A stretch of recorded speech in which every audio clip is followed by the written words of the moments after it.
Tatiana Machado da Silva, do Parque Aurora, foram transferidas para a creche escola municipal Irmã Dulce, localizada na rua Manuel Ribeiro 97, Parque Aurora, informou a Justiça Eleitoral.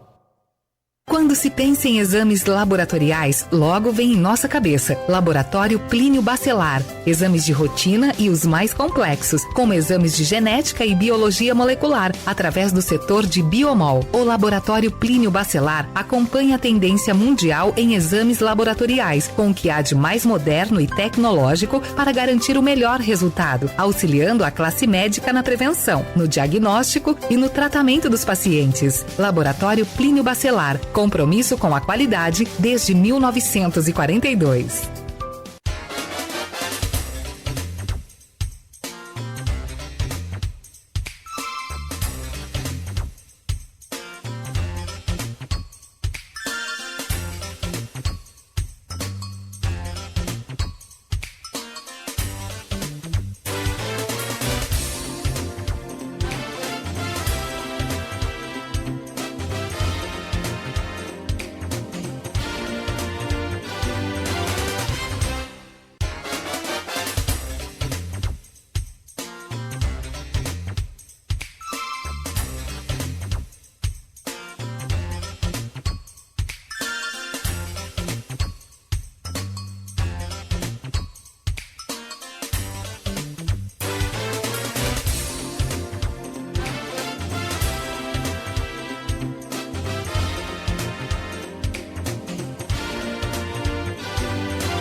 Oito horas 33 minutos em Campos, de volta com o Folha no Ar, ao vivo, aqui pela Folha FM. São 8h33, previsão do tempo para Campos hoje é de tempo nublado, hein? Há possibilidade aí de chuva a qualquer hora do dia. Agora pela manhã já teve aqui uma garoa, segue aí com essa previsão. 24 graus agora aqui no centro de Campos. Hoje, com o jornalista e diretor de redação do Grupo Folha da Manhã, Aloysio Abreu Barbosa, estamos conversando com o Orlando Tomé Cordeiro. Orlando é estrategista político e também articulista político. Mas agora a gente fala mais sobre... Vamos falar sobre política também, porque o que tem de um ativismo político aí desse judiciário acaba virando assunto de política também. Mas a quebra de sigilo de imprensa por Moraes é tema também desse bloco. E eu peço a você, meu caro Aloysio, para fazer a gentileza, abrir esse bloco aí com o Orlando, por favor. Primeiro, eu acho importante que a gente é um grupo de comunicação, né? Eu sou jornalista, você é radialista, Folha da Manhã de 78, né? Não é pouco tempo nessa lida, né? Eu tô nisso desde 89, você está em rádio desde quando? Desde 91. Não está nisso ontem, mas não começamos ontem, né? O que foi feito por... assim, veja bem, Dino pode estar sendo perseguido, sim. Ele está investigando, tem uma investigação criminal. A pessoa que teria passado a informação do carro que a família dele usava, do Tribunal de Justiça do Maranhão, para uso pessoal, pode estar autorizada, mas é uma informação pública. É um carro bancado com dinheiro público que estava atendendo a um ministro do Supremo que estava na praia. Né? É uma informação pública, é dinheiro público. Ele é o ministro do Supremo, o TJ é bancado com dinheiro público do Maranhão. Né? É uma informação de interesse público. Se você passar a questionar a suposta idoneidade da fonte, cara, você não faz jornalismo nunca, né? E digo mais, é uma coisa, como o Orlando falou, desde o iluminismo, desde a Revolução Liberal do século XVIII, que não existiriam se não fosse a imprensa. Tanto nos Estados Unidos, a Revolução Americana, quanto a francesa. Né? Não existiriam, simplesmente não existiriam. O protestantismo não existiria sem a imprensa. Gutenberg e Lutero não estão juntos por acaso. Né? Enfim, é lógico que vem outras formas, rádio, televisão, redes sociais, telégrafo antes, né? Mas do século XVIII em diante, sempre existiu o princípio básico. É uma democracia ou não? O sigilo da fonte. E assim, para o ouvinte telespectador entender, me desculpem, porque isso acho que tem que marcar uma posição. Né? Aqui falo pelo Grupo Folha. Não falo só pessoa física, não, falo pessoa jurídica. Uma tradição que vem de 78, né? Não é pouco tempo.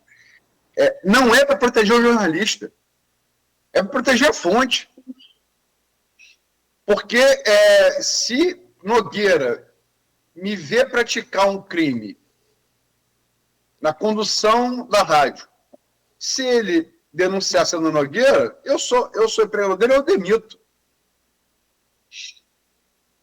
Esse Gil da Fonte serve para Nogueira. Orlando é jornalista. Orlando, Luiz cometeu um crime.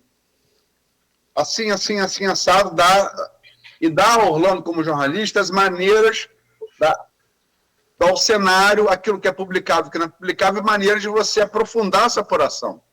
Né? Para Nogueira ficar resguardado. Se um inspetor de polícia vê um delegado arquivar um inquérito, levando dinheiro, para ele denunciar isso. É para isso que serve o sigilo de fonte. Você tem uma ideia errada sobre isso. Não é para proteger jornalista, não. É a fonte. É a fonte. Não só foi represália do Estado, como sofreu esse jornalista, esse blogueiro, que quer queira chamar, até porque a exigência de diploma, ela caiu no Brasil. Né? E era um dos poucos países que ainda tinha isso, exigência de diploma universitário para ser jornalista. Então, assim, isso não quer dizer que Dino não estivesse sendo perseguido e tal. Me desculpe o preâmbulo longo, Orlando, mas eu acho necessário. Eu dei minha opinião, né, enquanto pessoa física e jurídica, como é que você vê. E você, afinal, você está na imprensa também há algum tempo, né? Como colaborador, né, como articulista, eu subscrevo o que você acabou de falar, subscrevo a nota da Abrage, a nota da ABERT, a nota da FENAGE, a nota internacional da Organização Internacional de Jornalistas, porque os posicionamentos de alguns colunistas que são respeitados, né, que têm falado sobre isso, a situação é tão bizarra que a gente... Eles não se... Nem o Moraes, nem o Dino, ministros, que têm saber jurídico, que têm competência técnica, isso é indiscutível para mim, que tomaram decisões relevantes no passado recente para a democracia, para a transparência, o caso do Dino na relação das emendas, é isso. São decisões importantes, relevantes, que precisam ser apoiadas. O caso do Moraes, na condução do inquérito contra o golpe, a mesma coisa. Isso não os torna pessoas acima do bem e do mal, donos do país e donos da verdade. O que o Moraes fez nesse caso é um atentado, mais do que um atentado contra o sigilo da fonte estricto sensu, é um atentado contra a atividade da liberdade de imprensa no Brasil. Qual a fonte que vai se sentir segura, protegida, se ela pode ser descoberta num inquérito disfarçado de inquérito criminal para saber quem é a fonte? Moraes só não fez isso com a Malu Gaspar, quando ela denunciou o escandaloso contrato do Banco Master com a esposa, com o escritório da esposa e do filho dele, porque as organizações Globo não são o blogueiro do Maranhão. Então é difícil, as organizações Globo protegem. Aliás, é uma frase famosa atribuída ao Roberto Marinho e pelos dos meus comunistas para a ditadura, quando tentaram impor a ele a demissão de jornalistas claramente vinculados ao Partido Comunista, dos meus comunistas cuido eu. E não dá para chamar o Roberto Marinho de comunista, né? Então, o que acontece? Essa decisão é mais uma que mostra uma trajetória de desvio da atitude e do comportamento de alguns ministros do STF que contamina a corte como um todo. Nós temos hoje, publicamente, um embate. De um lado, Dino, Zanin, Moraes e Gilmar, contra Fachin, Carmen Lúcia, Nunes Marques e André Mendonça. E no meio ali, como uma figura com vários comportamentos deletérios também, mas no outro terreno, o Dias Toffoli. Esse embate se revelou agora, quando Fachin fez questão de pronunciar-se na defesa da liberdade de imprensa e na defesa da integridade física do ministro Dino, mas dando a entender que pode levar para o pleno do STF a decisão sobre esse caso.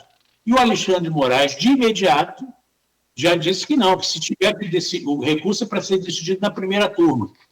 A divisão do STF em duas turmas julgadoras, com poder semelhante ao pleno, veio como uma ação administrativa interna para acelerar processos, para não esperar. Só que agora as turmas estão sendo, principalmente a primeira turma, que é a turma de Moraes, de Dino, de Zanin, está sendo tratada como uma facção, como uma tendência, como um grupo político dentro do STF. São os meus. É uma vergonha para o país que a Suprema Corte tenha ministros adotando esse comportamento, cada vez de forma mais natural, cada vez normalizando mais. Como assim? Por exemplo, onde está escrito na Constituição Federal que entre as atribuições do Supremo, institucionalmente, e de seus integrantes, tem o papel de poder moderador.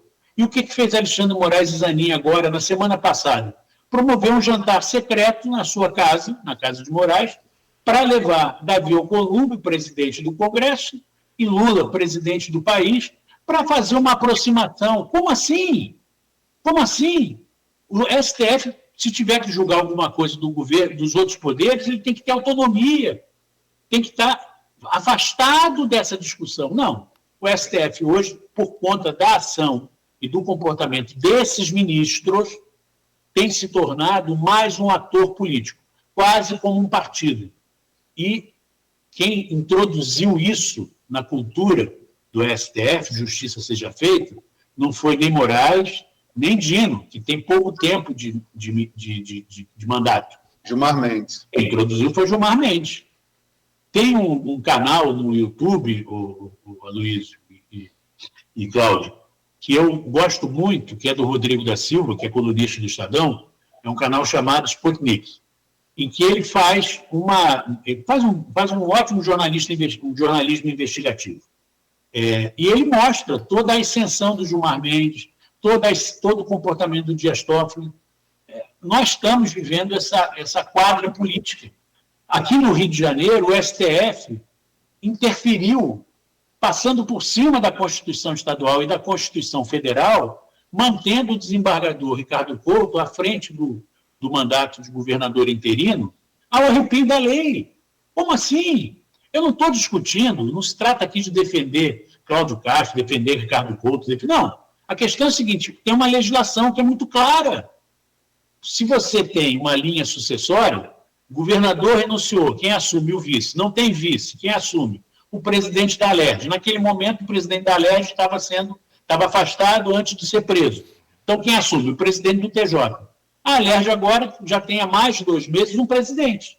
eleito legitimamente e reconhecido pelas cortes jurídicas. Ninguém está dizendo que o deputado Douglas Rui, não é o presidente. Não há nenhuma ação para afastá-lo da presidência. No entanto, ele não tem, apesar da Constituição determinar que ele seria, na linha sucessória, o governador em exercício, para convocar eleições indiretas por mandato tampão, não, ele não pode. Aí, no dia 19 de agosto, o STF vai se reunir. Se o Gilmar Mendes não inventar um novo pedido de vista, que está 4-1 o placar para ter eleição indireta. Mas a verdade é o seguinte, vai ter eleição indireta quando? Agora, a um mês da eleição, no mês da eleição? Então, o estrago já foi feito. Estrago em que sentido? Não o estrago político-eleitoral, o estrago constitucional, o estrago legal, o desrespeito à legislação. Então, esses ministros, por exemplo, Flávio Dino, nesse inquérito que denuncia o próprio Flávio, o que seria o esperado de um ministro correto, do ponto de vista do que prevê a lei, do comportamento? Se declarar suspeito. Vai se declarar suspeito? De jeito nenhum. De jeito nenhum. Vai votar, seja na primeira turma, seja no pleno. Enfim, é lamentável que nós estejamos vivendo isso e vai ser difícil a gente recuperar essa credibilidade do Supremo por esse comportamento absolutamente inadequado, desrespeitoso com as leis que alguns de seus ministros têm adotado. Você já adiantou aí da questão da quebra do sigilo, você já pulou para a coisa do Rio, né, do Ricardo Couto. Realmente, assim, como você bem frisou, Orlando, não é uma questão de defender Douglas Ruas, Bacelar, Cláudio Castro. Esse grupo da Alerj realmente, ele não é juízo de valor, né? A meu juízo, ele não é defensável. Sim. Mas a lei quer dizer, a lei não é para quem eu gosto e para quem eu não gosto é outra. A lei é para todos, igual como você falou em relação a Renan, né? Criar dois tipos de cidadão, né? O do juízo de exceção e o do juízo como a gente conhece. Então, assim, é muito claro, e tem, como você falou, do partido político, o Supremo, tem intenção política clara por trás de que foram as decisões que mantiveram Couto. Flávio Dino, Cristiano Zanin. O que era Flávio Dino de ser ministro? Ministro Supremo, ministro da Justiça de Lula. O que era Cristiano Zanin antes de ser ministro Supremo? Era advogado pessoal de Lula. Estamos falando aqui, concordamos que essa eleição dificilmente vai ser definida no primeiro turno, presidencial. Caminha para um segundo. O segundo turno, também concordo com você, que pode ser, que tende a ser disputado. Não sei se tanto quanto 2022, mas disputado. Não creio particularmente diferença superior a 3 pontos do vencedor. Né? Mas o PT não tem mais a mesma vantagem que tinha no Nordeste. Tem Ciro Gomes no Ceará, a Semineto na Bahia, né? Temos tem a família Campos em Pernambuco, estou falando primeiro, terceiro, do segundo Colégio Literário do Nordeste. Vai ter vantagem, mas talvez não seja tanta. Vai precisar de voto em outros estados, né? Ou diminuir a vantagem bolsonarista em outros estados. O Rio, fundamentalmente, entre eles. É o terceiro colégio literário do país, né? Então, se tiver uma eleição apertada com Ruas no governo, faz 2 operações naquela do Alemão da Penha, ele se catapulta, né? Pai não se sentiria à vontade de botar Lula no seu palanque, porque pode perder voto. Pais com Douglas Rui enfraquecido, sem Garotinho, é o próximo ponto que a gente vai entrar, ele pode botar Lula no palanque, sobretudo se ele ganhar no primeiro turno, porque no segundo que se ele vota por ninguém, ele bota Lula e faz a campanha. E, quer dizer, então são decisões de ministros indicados e ligados umbilicalmente a Lula, que parece favorecer politicamente a Lula. Né? E não há aqui, porque eu gosto ou desgosto de Lula, porque isso deveria ser errado com qualquer um. Como bem disse o Thomas Trauma, que é ex-ministro da comunicação de Dilma, Se isso acontece no governo Bolsonaro, ou se isso é feito por um ministro ligado do Bolsonaro, meu Deus do céu, estaríamos passeata nas ruas, manifestações, né? Enfim, como é que você vê aprofundando essa coisa do Rio, essa interface Rio, eleição ao governador do Rio, eleição ao presidente, Supremo Tribunal Federal e o TJ, e aí já chegando a garotinha, a decisão do TJ que pode tirar a garotinha do par e facilitar a vitória de Paes, talvez até no primeiro turno. Como é que você vê usando aí Flávio Dino como referência, como é que você vê esse rocambole? Eu acho que, eu confesso a você que eu nunca tinha presenciado uma articulação tão ampla para favorecer uma candidatura num estado como essa que está acontecendo no Rio de Janeiro. Então, a articulação Gilmar, Zanin, Dino e Moraes é para garantir a derrota do grupo ligado a Flávio Bolsonaro no Rio de Janeiro. E, por isso, a manutenção do Ricardo Couto. E as ações não são gratuitas nem desarticuladas. Não é coincidência o Lula, num ato de governo na Fiocruz, chamar o governador de governador que vai ficar até o final do ano. Continue fazendo, governador. É isso mesmo que a gente espera do senhor, que o eleitor espera do senhor. O senhor vai ficar até o final do ano. Como assim? Já foi julgado? Já teve a decisão? Será que o Lula está informado que a decisão será essa? Só as pessoas mais ingênuas, ou aquelas que preferem, como tem aquele ditado, né? O pior cego é o que não vê. Mais recentemente, eu passei a adotar uma que me foi passada por um amigo, que é o pior cego é aquele que finge que não quer ver. Então, tem muita gente fingindo que tem uma normalidade. Alguns, por conta do descalabro que a gente vê dentro da Alerj, mas a grande maioria, porque, eu não quero... Os fins justificam os meios, sabe, o Aloysio e Cláudio? Essa é a lógica. Os fins justificam os meios. Então, ou aquele ditado antigo, né? Aos amigos tudo, aos inimigos o rigor da lei. Né? Então, nesse caso, é aos amigos tudo, porque o rigor da lei seria colocar Douglas Rua como governador interino para convocar eleições indiretas. Alguém pode duvidar de que Carmen Lúcia não seja bolsonarista? Carmen Lúcia é bolsonarista? Claro que não é. Ela declarou voto, fez questão de antecipar o voto dela no julgamento, porque ela, como presidente do Tribunal Superior Eleitoral, julgou o processo do CEPERJ que tirou Cláudio Castro, que tornou inelegível Cláudio Castro e cassou o mandato de Rodrigo Bacelar na Alerj. Pois bem, o julgamento foi muito claro. Não havia cassação de diploma de Cláudio Castro. Não havia a decisão de convocar eleições diretas. Era cumprir a Constituição, o rito constitucional. Eleição se ganha na urna, com todas as dificuldades, com todas as deformações, com todas as interferências que nós sabemos que no Rio de Janeiro, no caso do crime organizado, ele é muito forte.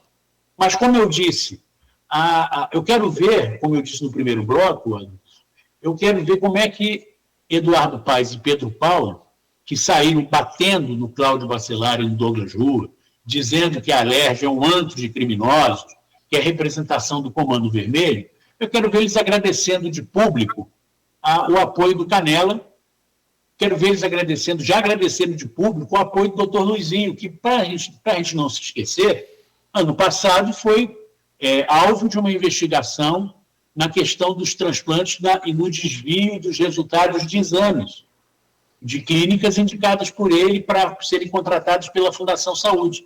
Ou seja, nós temos um cenário montado, articulado, que envolve o Poder Executivo, o Poder Judiciário na sua mais alta corte, o Poder Judiciário estadual, no TJ, para criar condições mais favoráveis para beneficiar uma candidatura. E nesse terreno se inscreve também, e eu não sou apoiador de Garotinho, não sou amigo de Garotinho, nem da sua família, mas se inscreve para mim também essa última decisão que tenta tirar Garotinho da urna.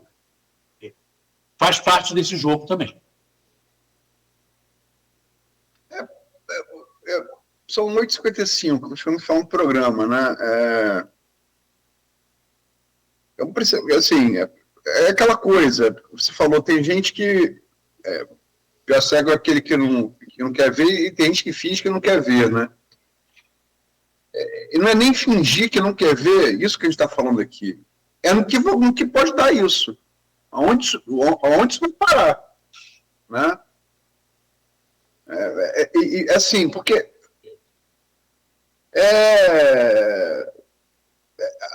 eu não quero... Eu sou, declaradamente, todo mundo sabe a minha posição em relação ao Bolsonaro e ao bolsonarismo. É público. Eu escrevi, falei, posicionei. Eu também. Sim, mas é que assim, não enxergar que realmente podemos estar caminhando para o estado de exceção do judiciário é muito perigoso. É muito perigoso, né? Muito perigoso. Uma casta. E não precisa ir muito longe, não. Vamos aqui no Chile, vamos do lado aqui. Vamos do lado aqui. O Chile, não é a Europa, não é a Ásia, não. Aqui, o Chile. Ditadura militar como a gente, redemocratizou como a gente, alternância de direita e esquerda no poder como a gente. Chile botou 3 ministros para fora do Senado do Chile, como é também no Brasil, quem pode fazer. 3 ministros para fora, uma delas presa. Como Bolsonaro teve recentemente prisão convertida de penitenciária para domiciliar. Né? Enfim, isso bem posto. E tomando cuidado para não falar demais, daqui a pouco vou para meu sigilo. Ou então vou pedir para levar cigarro para mim no cilindró. Brincadeira, viu, Moraes? Boa. Como assim, que tipo, onde você acha que isso vai dar? É uma pergunta. Isso vai dar? Onde passamos do ponto de não retorno, e se sim, aonde isso vai dar? Onde isso pode acabar? E se você acha que, você já falou que sim, que Paes é favorito, mas o segundo turno pode complicar. Se você acha que, mesmo tendo segundo turno, Lula é favorito a levar a eleição? Começando por essa última pergunta, sim, eu acho que Lula é favorito por aquelas razões que eu falei, sabe usar a máquina, o antibolsonarismo ainda é mais forte do que o antipetismo na média da população, e os independentes já acabam sendo movidos por esse comportamento, por essa decisão. Mas eu acho que nós vamos repetir, inclusive, a pequena diferença que foi em 2022, a favor de Lula. Em relação a onde isso vai dar, se nós chegamos já no ponto de não retorno, eu não vou contradizer aquilo que eu falei há pouco, de que eu sou um otimista militante, né? Então, eu acho que a política, ela é parte daqueles ciclos que a humanidade já viveu. Então, nós estamos vivendo um ciclo que é de crescimento da direita, do conservadorismo, e de uma parte do conservadorismo dominada pelo reacionarismo, que é diferente do conservador. O reacionarismo, ele quer voltar ao passado. Por exemplo, nos Estados Unidos, você tem aquele pastor de sobrenome Wilson, não me lembro o primeiro nome dele, defendendo que seja instituído o voto familiar dado pelo chefe da família homem. Então, nós temos isso, e isso não é algo que acontece só nos Estados Unidos, tem repercussão aqui no Brasil também. Né? Mas eu acho que nós vamos superar esse ciclo.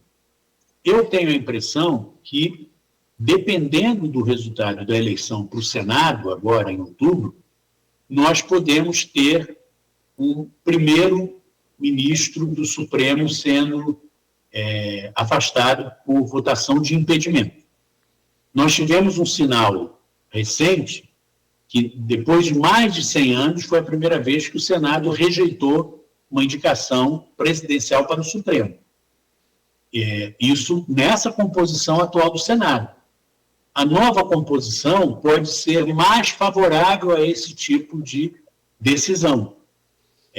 Essas tentativas, por exemplo, esse jantar secreto promovido na casa do Moraes, pelo Moraes e pelo Zanin, mais do que afinar as relações entre Lula e Alcolumbre, elas também certamente foi pauta desse jantar a ideia de que Alcolumbre seja reeleito desde que garanta que não haja, que continue não avançando nenhum pedido de impeachment de ministro do Supremo.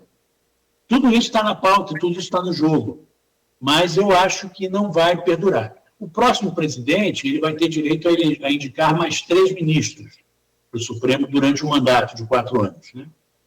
Isso também nós vamos ter, e fala-se que o Lula pode querer indicar de novo Jorge Messias e o Alcolumbre estaria disposto a aceitar essa situação que seria inusitada, porque se já foi rejeitado, em tese não deveria ser reindicado novamente. Mas, enfim, eu acho, Luiz, que, então, resumindo, Lula favorito, uma disputa de segundo turno em que ele deve ganhar, pode ganhar por uma diferença muito pequena, mas sendo favorito. Acho que o cenário aqui no estado do Rio de Janeiro é favorável ao Paz, mas se tiver segundo turno pode ter surpresa. E o Supremo, na minha opinião, no julgamento marcado para 19 de agosto, é só a gente fazer a conta. Se eles mantiverem, se for vitoriosa a tese da eleição indireta, que é o que está previsto na lei, quando é que tem que convocar em até 30 dias. Eles vão encontrar meios de tentar postergar isso para depois de outubro, para depois de 4 de outubro, quando a eleição já terá ocorrido o primeiro turno. Eu acho que todo esse cenário é um cenário que não configura ainda um ponto de não retorno, mas é um cenário muito perigoso para as instituições, para a democracia, para a harmonia e independência entre os poderes. Bom, resumo seu aí, bom. Falou pouco e falou tudo. O detalhe, só para fechar o programa aqui, é que todo esse processo do sigilo de imprensa quebrado aí é por conta da denúncia de um jornalista, né, em que um carro do Tribunal de Justiça estava sendo usado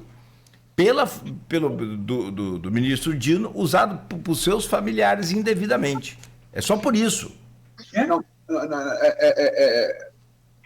Indevidamente a gente não sabe porque se alega que, e parece que é verdade, que havia autorização para usar o carro porque Dino estaria sendo vítima de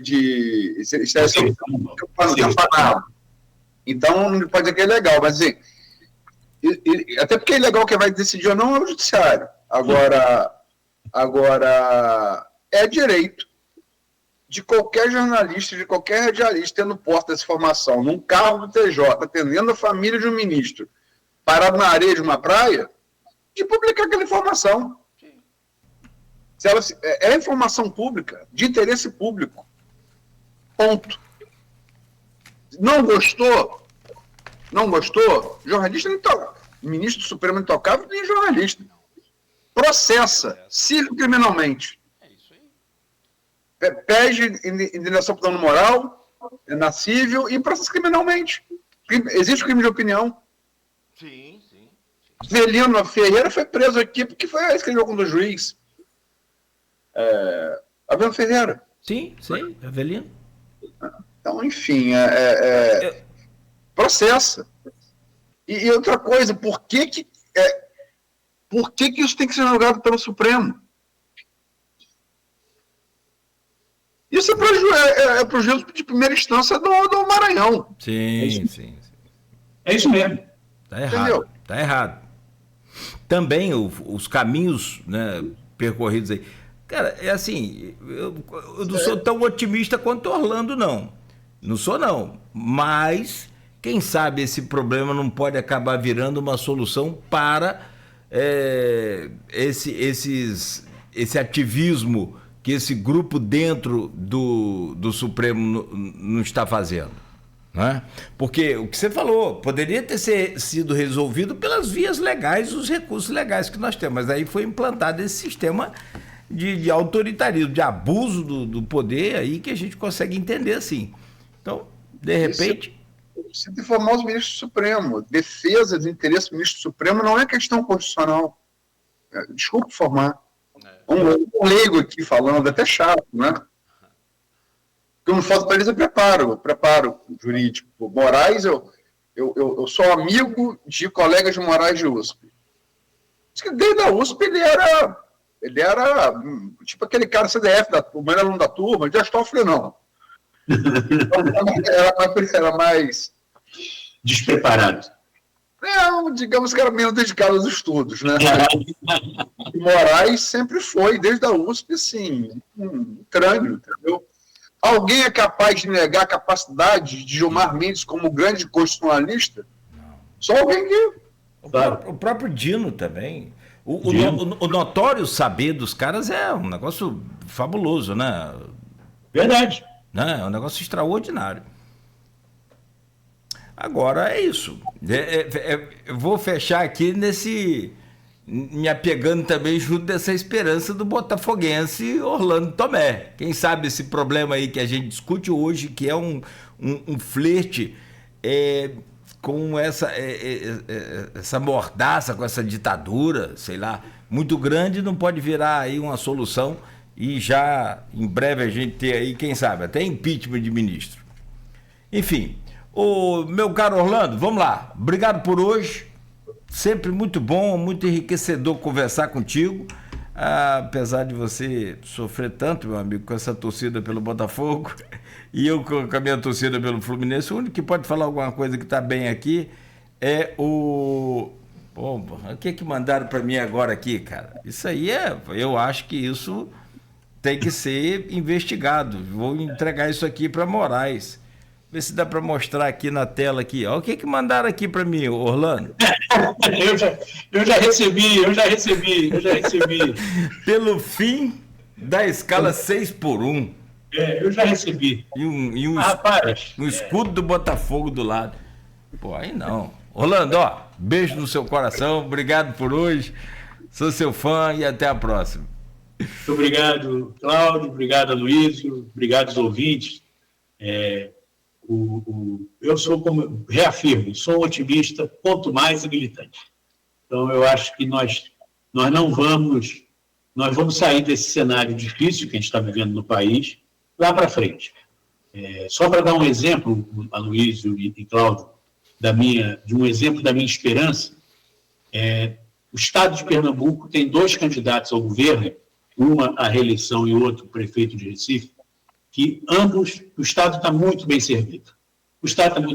Qualquer um dos dois que ganhar, do ponto de vista da política nacional, representará um respiro da renovação. Então, é nesse sentido que o meu otimismo é por aí que o meu otimismo se apoia. E, quinta-feira que vem, quem sabe a gente devolve a escala 6x1. Quem sabe? Boa. Um grande abraço para vocês e para todos os ouvintes. Um abraço aí na patroa também, obrigado. Meu caro Aloysio, obrigado por hoje. A gente retorna na segunda-feira com este Folha no Ar.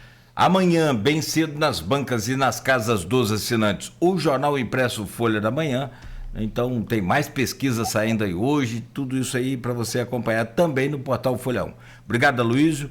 Bom final de semana. Vão ter novidades também. Estão ocorrendo movimentações internas aqui em Campos, né? Mas eu não vou...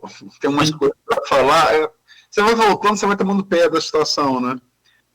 Vão ter umas novidades aí daqui a pouco também, e no blog, e amanhã no jornal impresso. Uma novidade sobre Campos. Novidade sobre Campos? Sobre Campos, né? Sobre Campos. Mas agradecer ao Orlando, é sempre um prazer. O Orlando tirando o futebol, cara. O Orlando...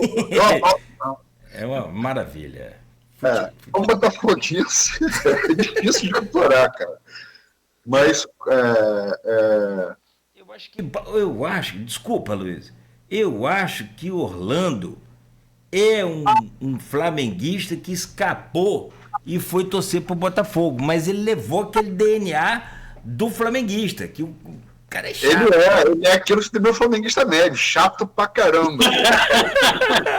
E quero dizer o seguinte, Aloysio, quarta-feira que vem, Arthur Jorge vai nos xingar. É possível.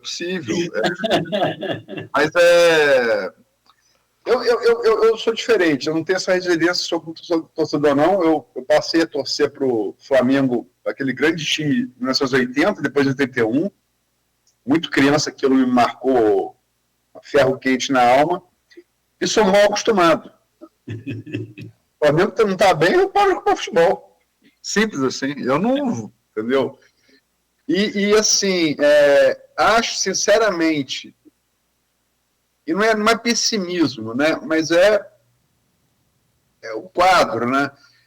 Infelizmente, a minha opinião sincera é que eu acho mais difícil o Botafogo, sinceramente, devolver ou esperar a goleada do que a gente chegar a bom termo no Brasil na questão institucional.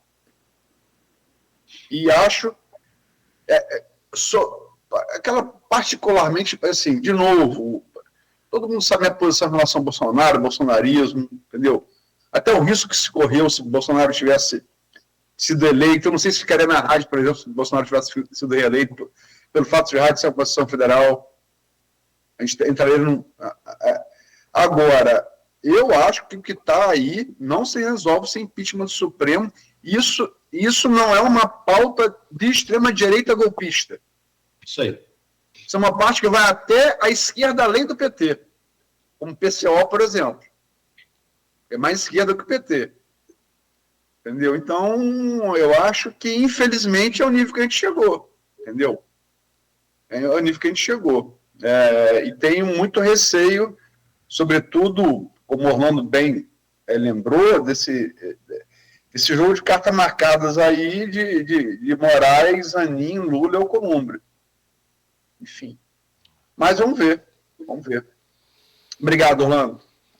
Sempre aprendizado. Valeu.